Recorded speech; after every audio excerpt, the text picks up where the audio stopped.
مفتی صاحب پوچھنا یہ تھا کہ آج کل لوگ بجلی چوری کرتے ہیں، ان کو منع کر تو کہتے ہیں حکومت بجلی بہت مہنگی کر دی ہے، ٹیکس دینے کے باوجود سہولیات نہیں ملتی، تو اس صورتحال میں بجلی غلط ذرائع سے حاصل کرنا کیسا ہے؟ اتنی بات تو عوام کی ٹھیک ہے کہ حکومت غلط ٹیکس لے رہی ہے، ناجائز ٹیکس لے رہی ہے، جتنے ٹیکس لے رہی ہے اتنی فیسلٹیز نہیں دے رہی، یہ بات تو بالکل ٹھیک ہے۔ پاکستان میں ہمیں صرف کارڈ شناختی ملتا ہے، شناختی کارڈ، باقی اپنی سکوٹی ہمیں خود خریدنی پڑتی ہے، امن ہمیں خود خریدنا پڑتا ہے، آج کل سولر لگوا کے بجلی خود خریدنی پڑتی ہے، باقی سارے معاملات خود۔ یہ ظالمانہ ٹیکس ہیں، یہ نہیں ہونے چاہیے۔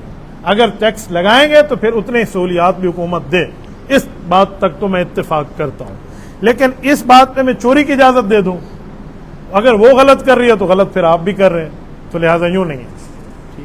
غلطی کو غلطی کے ساتھ نہیں دھویا جاتا، غلطی کو اچھائی کے ساتھ دھویا جاتا ہے۔ ادفع باللتی ہی احسن، بری چیز کو اچھی طریقے کے ساتھ آپ وہ کریں، تو یوں نہیں ہے کہ آپ برائی کے بدلے میں برائی کریں تو جیڑا مکالا حکومت ملی کھڑی ہو وہ آپ چمل لوں، ایسا نہیں ہے۔